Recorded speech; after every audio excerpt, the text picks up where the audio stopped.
Halo semuanya sekalian, selamat datang kembali di channel Hard Reset.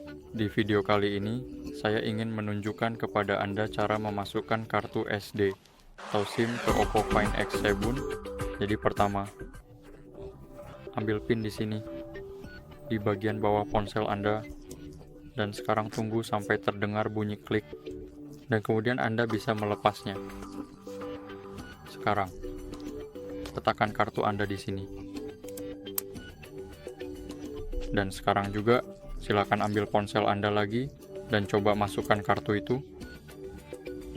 Seperti yang bisa Anda lihat sekarang, kita bisa memutar ponsel kita di sini. Dan sekarang kartu kita sudah berfungsi. Terima kasih teman-teman sudah menonton. Pastikan untuk suka, berlangganan. Sampai jumpa di tutorial berikutnya. Selamat tinggal.